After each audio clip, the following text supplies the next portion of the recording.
Ucapan Kamila seketika membuat mata Najwa berbinar. Dia tiba-tiba teringat. Biasanya Andi di Makassar juga tidak punya urusan penting. Paling-paling hanya membantu beberapa kenalan melihat Feng Shui. Kalau dia mau ikut denganku ke Amerika, dia pasti bisa. Dengan begitu, aku juga tidak perlu khawatir akan berpisah dengannya terlalu lama. Kemudian, Najwa kembali teringat kepada orang tuanya. Di dalam hati dia berpikir, kebetulan ayah akan segera pergi ke Korea untuk kegiatan pertukaran budaya. Sedangkan kaki ibu juga sudah hampir sembuh. Tinggal di rumah sendiri seharusnya tidak ada masalah. Lagi pula dengan kepribadian ibu yang seperti itu, tinggal sendirian di rumah besar mungkin justru akan membuatnya merasa lebih senang. Memikirkan hal ini, Najwa merasa bahwa mengajak Andi ikut bersamanya ke Amerika adalah solusi terbaik untuk situasi ini. Dengan perasaan gembira yang sulit ditahan, dia pun bertanya kepada Kelly West. "Nyonya Kelly, boleh aku bertanya, apakah Rhode Island School of Design memiliki persyaratan khusus mengenai tempat tinggal? Kalau suamiku bersedia ikut dan sekolah tidak mewajibkan tinggal di asrama, apakah aku boleh tinggal bersama suamiku di luar kampus?" Kelly West tersenyum dan berkata, "Secara umum, sekolah menyediakan asrama berupa apartemen tunggal dengan fasilitas yang sangat baik. Tapi kalau ditempati 2 orang tentu akan terasa agak sempit. Namun kalau kau ingin tinggal di luar kampus, sekolah tidak akan melarang." Kamila yang berada di samping segera berkata, "Najwa, kalau Tuan Andi bersedia menemanimu, lebih baik kalian tinggal di hotel luar kampus saja. Itu akan lebih nyaman. Apalagi Rhode Island tidak jauh dari New York. Kebetulan akhir bulan ini aku akan ke New York beberapa hari. Nanti aku bisa menyetir ke tempat kalian. Hanya butuh sekitar 3 jam lebih untuk sampai." Najwa yang sudah sangat tergoda tidak bisa menahan diri untuk berkata, "Kalau begitu, malam ini aku akan pulang dan berdiskusi dengan suamiku. Aku belum tahu apakah dia akan setuju." Kamila tersenyum dan berkata, "Tuan Andi sangat menyayangimu, pasti dia akan setuju." Wajah Najwa memerah, lalu dia mengangguk malu-malu. Topik mengenai program master di Rhode Island School of Design membuat siang itu Najwa sulit berkonsentrasi. Beberapa kali dia nyaris menelpon Andi untuk menanyakan pendapat Andi langsung lewat telepon. Namun mengingat ini adalah hal besar, dia merasa akan lebih tepat kalau menyampaikannya secara langsung. Karena itu, dia menahan diri sampai malam sepulang kerja. Saat Najwa tiba di rumah, Andi sedang duduk di ruang tamu bersama ayah mertuanya Ridwan sambil minum teh. Dia pun menyapa Andi dan ayahnya, lalu secara naluriah mengira kalau ibunya pasti sedang memasak di dapur, sehingga dia pun menuju dapur untuk melihat. Namun yang mengejutkannya, ternyata ibunya tidak ada di dapur. Dengan heran dia keluar dan bertanya, "Ayah, Andi, ibu kemana?" Ridwan menjawab santai, "Ibumu pergi perawatan wajah bersama Novia." Najwa terkejut, "Hah? Sejak kapan ibu jadi dekat dengan Bibi Novia?"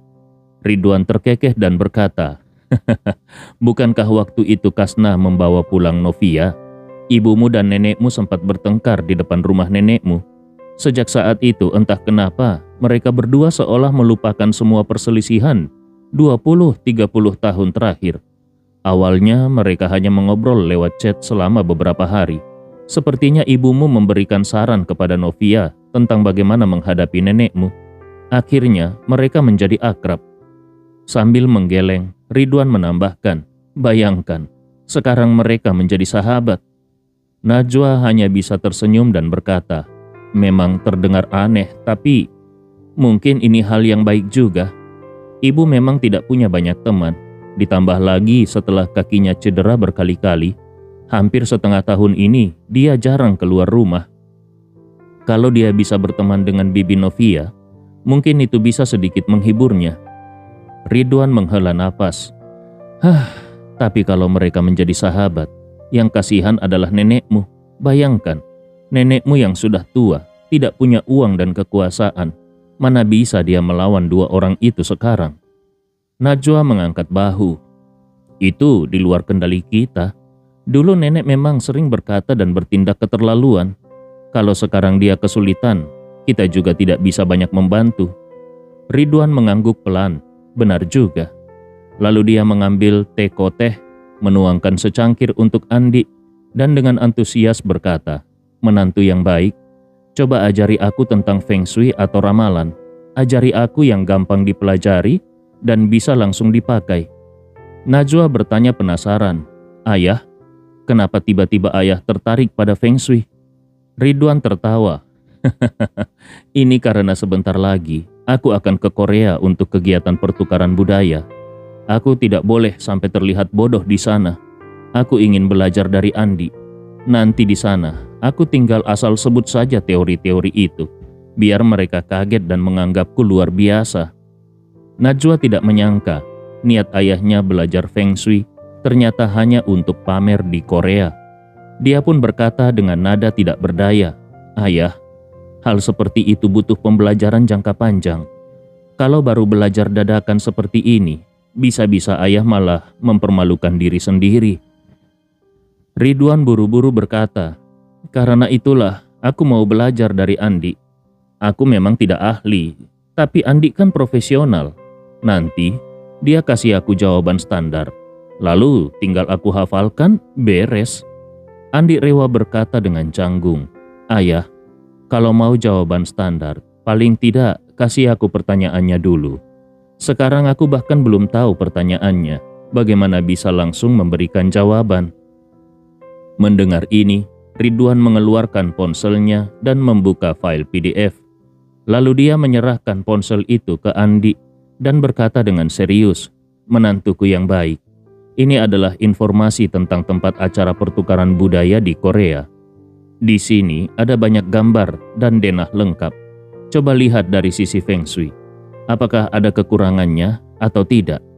Setelah itu, dia mengeluarkan selembar kertas A4 yang sudah dilipat 3 kali, membukanya dan memperlihatkan foto seorang pria botak berusia sekitar 50 tahun beserta profil singkatnya. Ridwan menyerahkannya juga kepada Andi sambil berkata, "Menantuku yang baik, ini adalah orang yang bertanggung jawab dalam acara pertukaran budaya itu. Coba lihat wajahnya, lalu hitung berdasarkan tanggal lahirnya, apakah dia akan terkena bencana berdarah atau semacamnya. Kalau memang ada, cari cara untuk menetralisirnya. Nanti biar aku pamer kemampuan di hadapannya." Setelah mendengar ucapan Ridwan, Andi Rewa langsung merasa geli, sekaligus tidak tahu apakah dia harus tertawa atau menangis. Dia pun hanya bisa bersabar dan menjelaskan kepada Ridwan, "Ayah, hanya melihat wajah seseorang dari foto itu sebenarnya sangat sulit untuk menerka peruntungan seseorang. Ilmu membaca wajah itu bukan sekedar melihat raut wajah dan bentuk 5 indera, melainkan melihat keseluruhan bentuk wajah yang nyata dan utuh. Hanya dengan cara itu, kita baru bisa benar-benar memahami makna yang tersembunyi di balik wajah seseorang." Ridwan pun bingung dan bertanya, "Bukankah yang namanya membaca wajah itu memang cukup dengan melihat wajahnya saja? Dari situ kita bisa tahu garis besar peruntungan orang itu. Kau lihat saja, fotonya ini sangat jelas. Itu foto resmi dari kartu identitas." Andi Rewa menggeleng pasrah dan berkata, "Ayah, kita jangan membahas yang lain dulu. Tapi ayah pasti pernah mendengar orang mengatakan kalau dahi gelap pertanda bencana berdarah, bukan? Tapi coba lihat foto orang ini. Karena pakai flash kamera, wajahnya menjadi sangat terang. Lebih putih dari bule. Mana bisa kita melihat dahi gelapnya? Jadi, menilai wajah dari foto itu tidak bisa diandalkan." Ridwan langsung kecewa dan menggerutu. Aku dengar orang ini sangat hebat. Jadi tadinya aku mau pamer sedikit di depan dia. Tapi kalau begitu, ya berarti tidak bisa." Sambil berbicara, dia buru-buru berkata, "Menantuku yang baik, coba kau lihat gedung tempat acara mereka itu, ada masalah atau tidak? Kalau tidak bisa melihat wajah, Paling tidak kau bisa lihat feng shui tempatnya, bukan? Andi Rewa mengangguk tidak berdaya dan berkata, "Baiklah, ayah tunggu sebentar, aku lihat dulu."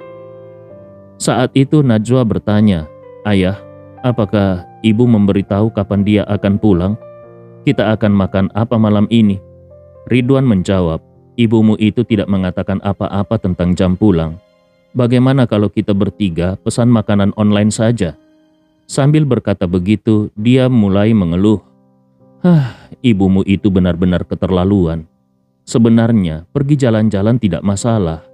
Tapi, apa iya dia tidak pulang untuk menyiapkan makan malam? Keterlaluan sekali." Begitu ucapannya selesai, tiba-tiba pintu rumah terbuka dan terdengar suara Carla yang marah. "Ridwan, siapa yang kau bilang keterlaluan?" Begitu melihat Carla pulang dibantu oleh Novia, Ridwan langsung marah dan berkata, "Akhirnya kau ingat pulang juga. Kami bertiga menunggumu sampai kelaparan." Carla membalas dengan kesal, "Ridwan, kau memang pemalas. Kakiku belum pulih, tapi beberapa hari ini aku tetap masak di rumah. Hari ini aku keluar sebentar. Apa iya kau tidak bisa menyiapkan makanan?" Ridwan ingin membalas, tetapi Novia sudah lebih dulu ikut bicara mendukung Carla. "Betul itu, Ridwan. Bukannya aku mau menyalahkanmu. Tapi belakangan ini Carla memang sudah berusaha keras. Sementara kau bukan hanya tidak menjaganya, tapi malah masih mau dilayani segala. Kau pikir kau siapa?" Carla merasa menemukan sekutu. Dia langsung berseru, "Wah, kakak ipar, akhirnya kau membelaku juga. Jujur saja, para pria bermarga Tama itu semua susah dilayani. Ridwan susah, Paul juga sama saja." Novia langsung mengangguk semangat dan menimpali, "Carla, kau benar. Kita ini sangat apes mendapatkan dua saudara lelaki ini. Sial 7 turunan rasanya." Setelah itu Novia mendengus. Lelaki keluarga Tama semuanya lamban, temperamen meledak-ledak, kemampuan kecil, tapi maunya besar. Carla tepuk tangan dan berkata dengan semangat, "Kakak ipar, kau benar-benar mengerti aku. Setiap kata yang kau ucapkan langsung menyentuh hati." Ridwan merasa mukanya panas seperti terbakar. Dia langsung berdiri dan berkata kepada Najwa, "Najwa, kalian pesan makanan saja, tidak perlu memesankan untukku." Najwa dengan cepat bertanya, "Ayah mau kemana?" Ridwan mendengus, "Aku sudah kenyang gara-gara emosi. Aku mau ke kamar dan tidur untuk menghilangkan amarah." Najwa hanya bisa pasrah dan berkata kepada Carla, "Ibu, sudahlah, jangan bertengkar terus." Novia yang melihat Najwa mulai tidak enak hati buru-buru menengahi, "Carla, Najwa benar, sebaiknya kita sudahi saja sampai di sini, jangan bertengkar lagi." Carla pun sadar dan kemudian dia menoleh ke arah Ridwan lalu berkata, "Baiklah, aku tidak akan memarahimu lagi." Ridwan langsung kikuk, mau pergi tidak enak, mau tinggal pun canggung. Rasanya benar-benar tidak berdaya. Saat itu Novia berkata, "Carla, aku pamit dulu ya. Besok lusa kita ketemuan lagi." Carla buru-buru berkata, "Jangan besok lusa, langsung besok saja. Besok sore kau datang ke rumahku. Aku akan mengajakmu spa bersama. Lalu makan, baru kemudian kita pulang." Novia langsung kegirangan. "Astaga Carla, sekarang hidupmu memang sangat beruntung. Kau punya banyak sekali uang untuk bersenang-senang." Carla tersenyum, penuh kebanggaan. "Itu semua karena anak perempuanku memberikanku menantu yang hebat." Novia pun menoleh ke Andi Rewa dengan sedikit canggung dan berkata, "Andi, dari semua orang yang aku kenal, kau memang yang paling hebat." Novia memang sudah tahu dari putrinya Kasnah bahwa semua keberhasilan keluarga Ridwan saat ini adalah berkat bantuan Andi Rewa. Maka dari itu, dia sangat berhati-hati agar tidak menyinggung perasaan Andi. Dia pun berkata kepada Carla, "Carla, besok jadi ya, kabari aku lewat chat." Setelah itu, Novia pergi dengan perasaan sangat senang. Carla masuk ke ruang tamu sambil meregangkan tubuhnya dan berkata dengan puas, "Pantas saja nenek tua di keluarga Tama itu menyukai Novia. Ternyata dia memang sangat jago menjilat. Kata-katanya itu bisa membuat hati senang. Tapi kau tetap merasa dia tulus, bukan menjilat. Hari ini dia membuatku merasa sangat senang." Najwa hanya bisa menggelengkan kepalanya dengan pasrah. Dia baru teringat ada hal penting, lalu dia menaikkan nada suaranya dan berkata serius, "Andi, ayah, ibu, aku ada satu hal penting yang ingin kubicarakan bersama kalian." Andi Rewa melihat nada bicara Najwa sangat serius, maka dia pun berkata, "Sayang, kalau ada sesuatu, katakan saja." Najwa menatap 3 orang terdekatnya itu dan berkata, "Aku mendapat kesempatan untuk mengikuti kelas master di Rhode Island School of Design di Amerika. Tapi kelas itu akan berlangsung lebih dari 1 bulan." Carla bertanya dengan heran, "Apa itu kelas master? Apa kegunaannya?" Najwa baru saja ingin menjelaskan, tapi Andi Rewa sudah mendahuluinya dan berkata kepada Carla, "Bu, kelas master di Rhode Island School of Design adalah bagian dari sekolah desain yang paling diimpikan oleh Najwa, dan itu adalah sekolah desain terbaik di dunia." Najwa tidak menyangka Andi Rewa masih mengingat betul mimpinya. Hatinya pun tersentuh oleh perasaan hangat. Lalu Andi Rewa bertanya lagi, "Najwa, bukankah kau pernah mengatakan sebelumnya kalau masuk kelas master itu sangat sulit? Bagaimana kau bisa mendapatkannya?" Najwa buru-buru menjawab, "Itu karena Kelly West yang mengurusnya untukku. Dia adalah penanggung jawab utama kelas master tahun ini. Jadi dia punya satu kuota khusus yang bisa dia berikan kepada siapa saja yang dia mau." Andi Rewa merasa agak penasaran lalu bertanya, "Seharusnya kuota itu sangat berharga. Kalian baru saja kenal, dan itu juga belum lama. Kenapa dia memberikannya begitu saja kepadamu?" Najwa merasa agak malu dan berkata, "Aku juga kurang tahu. Hari ini dia dan Nona Carmila mengajakku makan siang, dan saat di meja makan mereka bertanya, apakah aku bersedia pergi ke Makassar untuk sementara waktu. Apakah aku bersedia pergi dari Makassar untuk sementara waktu? Awalnya aku tidak mengerti maksud mereka. Baru setelahnya mereka menjelaskan kalau ingin merekomendasikanku untuk ikut kelas master ini." Sambil berkata begitu, Najwa juga tampak bingung. "Beberapa hari ini, meskipun kami bergaul cukup baik, jujur saja aku juga tidak paham kenapa Kelly memberikan kuota itu kepadaku. Aku dengar kuota itu bahkan bisa dijual 2-3 juta dolar Amerika Serikat karena banyak desainer ingin menggunakan kelas master itu untuk memperkuat reputasi mereka." Andi Rewa mengangguk. Di dalam hatinya, dia sudah mendapatkan jawabannya. Ini jelas bukan kehendak Kelly West, tetapi rencana Camilla. Memikirkan ini, Andi Rewa agak kagum pada kegigihan Camilla. Bahkan setelah pengawal bintang 6-nya hilang, dia masih berani tetap tinggal di kota ini dan mencoba mendekati istrinya. Ketenangan dan ketabahannya memang luar biasa. Lalu, Andi Rewa bertanya kepada Najwa, "Lalu bagaimana pendapatmu mengenai hal ini?" Najwa ragu sejenak, lalu berkata tulus, "Sebenarnya aku sangat ingin pergi, karena ini kesempatan yang sangat langka. Kalau tidak aku ambil sekarang, mungkin seumur hidup tidak akan ada lagi kesempatan seperti ini."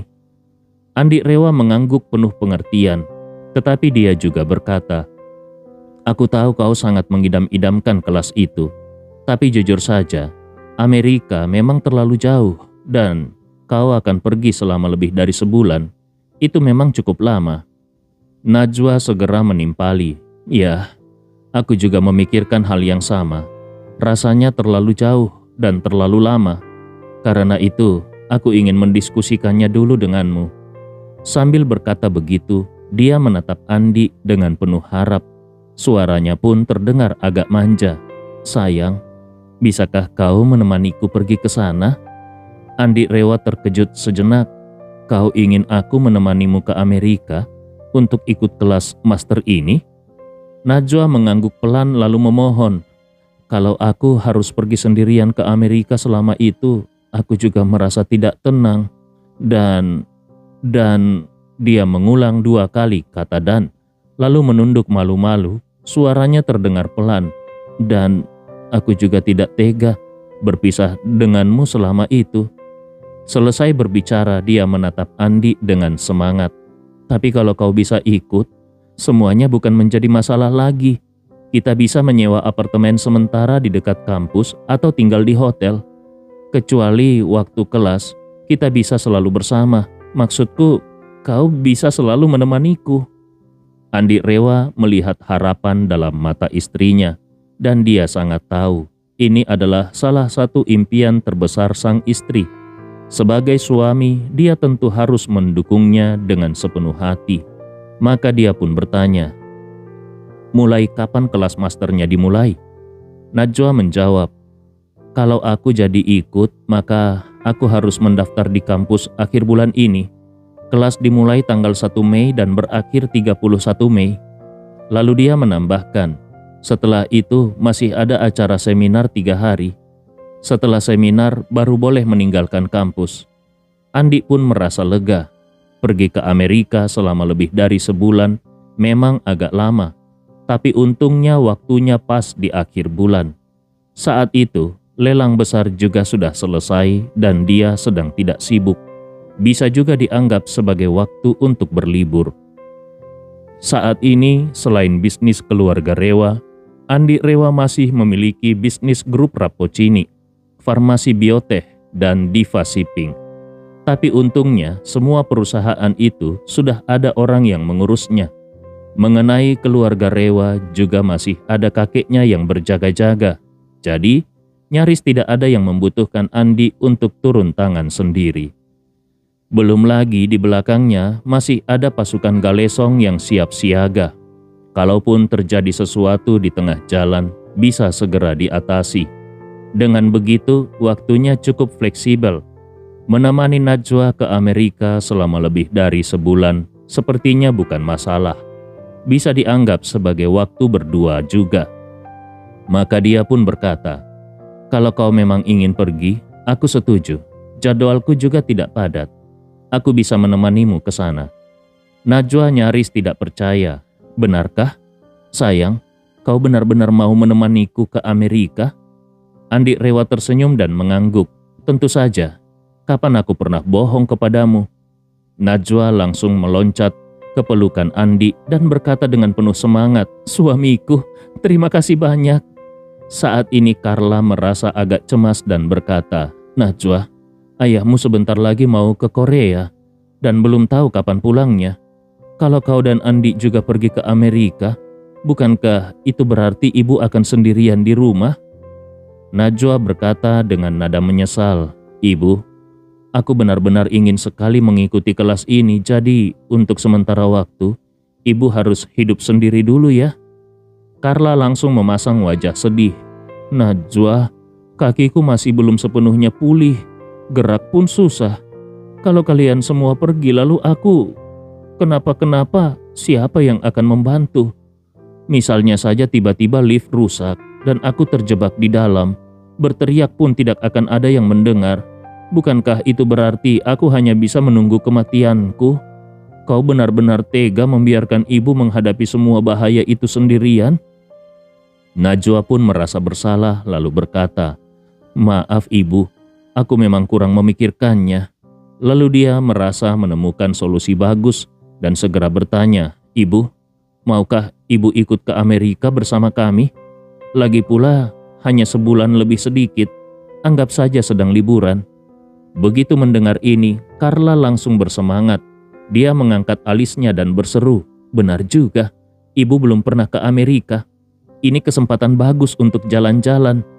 Sambil menepuk tangan senang, Carla berkata, Baik, kalau begitu sudah diputuskan. Ibu akan ikut kalian ke Amerika juga." Karena kakinya cedera, Carla sudah lama jarang keluar rumah, sehingga selama ini dia merasa sangat bosan.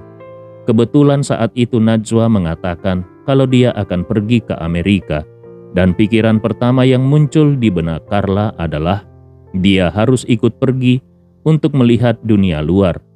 Apalagi dia tahu kalau Andi sekarang bisa menghasilkan uang dengan mudah. Dia tentu tidak ingin melewatkan kesempatan bagus untuk ikut pergi bersama Andi. Siapa tahu Andi Rewa bersedia membelikannya sesuatu. Najwa langsung merasa serba salah ketika mendengar ibunya ingin ikut. Dia merasa bahwa pergi hanya bersama Andi adalah pilihan terbaik. Kalau membawa serta ibunya, situasinya pasti akan menjadi sangat canggung. Maka dia pun mencoba membujuk Carla. "Bu, menurutku lebih baik ibu tetap tinggal di rumah untuk beristirahat. Amerika itu jauh dan perjalanan ke sana tidak mudah. Lagi pula, ibu juga tidak punya teman di sana. Ibu bisa cepat bosan." Carla langsung menjawab tanpa ragu. "Bosan atau tidak, itu nanti saja dipikirkan setelah sampai di sana. Aku sudah hampir mati kebosanan tinggal di rumah selama ini. Kalian tidak boleh meninggalkanku sendirian di rumah." Najwa langsung kehabisan akal dan hanya bisa memandang Andi dengan penuh harap, berharap suaminya bisa punya cara untuk membuat sang ibu membatalkan niatnya. Tentu saja Andi Rewa juga ingin Carla membatalkan niatnya. Dia pun mulai membujuk, "Bu, kali ini Najwa pergi ke Amerika untuk mengikuti kelas master dan melanjutkan studi. Mungkin dia akan sangat sibuk nanti. Kalau ibu ikut dan dia tidak sempat mengurus ibu, bukankah ibu juga akan bosan di sana?" Carla menjawab tanpa berpikir panjang, "Tidak masalah. Kalau dia tidak sempat mengurusku, aku bisa jalan-jalan sendiri. Lagi pula, aku belum pernah ke Amerika. Pasti semuanya terasa baru dan menarik bagiku." Saat mengatakan itu, Carla sudah tampak sangat bersemangat. Dia berkata dengan penuh antusias, "Waktu aku muda dulu, pergi ke luar negeri itu sedang menjadi tren. Anak muda zaman itu semuanya bermimpi bisa ke luar negeri. Aku bahkan bermimpi bisa melihat patung Liberty secara langsung. Juga Hollywood Walk of Fame. Tapi sampai sekarang belum pernah kesampaian. Kali ini akhirnya mimpiku akan menjadi kenyataan." Di dalam hatinya, Andi Rewa mengeluh, "Mimpi ibu memang terkabul, tapi bagaimana dengan aku dan Najwa? Kalau ibu ikut, bukankah waktu berdua kami akan hancur berantakan?" Lalu dia kembali berkata, "Bu, sejujurnya kaki ibu sekarang belum benar-benar sembuh dan butuh istirahat yang baik. Kalau buru-buru ke Amerika dan terlalu banyak jalan, bisa-bisa malah memperburuk kondisi ibu dan meninggalkan dampak jangka panjang." Setelah itu Andi Rewa tersenyum kecil dan melanjutkan, "Menurutku lebih baik ibu tetap di sini dan fokus memulihkan diri. Sekarang ibu juga dekat dengan Novia. Ibu bisa meminta dia sering menemani ibu." Carla langsung menjawab, "Tidak bisa. Kalau kalian semua pergi dan meninggalkanku sendirian di rumah sebesar ini, aku bisa ketakutan." Andi Rewa buru-buru berkata, "Bu, sebelum berangkat nanti, aku akan meninggalkan 50 juta sebagai uang jajan untuk ibu. Selama kami pergi lebih dari sebulan, ibu bisa melakukan apapun di sini. Jalan-jalan dengan Novia, belanja, perawatan kecantikan dan spa. Bukankah itu jauh lebih nyaman daripada harus repot-repot ikut kami ke Amerika?" Mendengar kata 50 juta, Carla langsung antusias dan bertanya, "Menantuku yang baik, kau sungguh-sungguh mau memberikan ibu 50 juta? Jangan-jangan kau hanya bercanda dan ngerjain ibu?" Andi Rewa tahu, bagi Carla, uang lebih efektif daripada patung Liberty. Melihat Carla mulai melupakan impian Amerikanya, dia pun tertawa dan bertanya, "Bu, kapan aku pernah bercanda dengan ibu? Tenang saja, selama ibu bersedia istirahat dan memulihkan diri di sini, aku pasti akan menepati janji dan memberikan uang itu." Carla langsung bersorak gembira, "Menantuku yang baik, kalau begitu kita sepakat ya, jangan sampai kau ingkar janji." Andi Rewa tersenyum, "Tenang Bu, aku tidak akan ingkar janji. Sebelum kami berangkat, aku pasti akan menyerahkan uang itu kepada ibu." Carla langsung berkata tanpa ragu, "Baiklah, kalau begitu, aku tidak akan ikut kalian jauh-jauh ke Amerika." Andi Rewa akhirnya bisa bernapas lega. Bahkan dari raut wajah sang istri, Najwa, bisa terlihat kalau hatinya kini juga jauh lebih tenang. Seperti ada beban berat yang akhirnya terangkat. Najwa pun berkata dengan lega kepada Andi, "Sayang, kalau begitu Aku akan segera memberi jawaban pasti kepada Nyonya Kelly dan mengatakan bahwa aku akan ikut kelas master kali ini. Andi Rewa mengangguk dan tersenyum. Cepat hubungi dia, lalu tentukan jadwal keberangkatan. Aku akan mengatur waktunya dan sekaligus memesankan tiket pesawat. Najwa mengangguk bersemangat. Aku akan langsung menelponnya sekarang.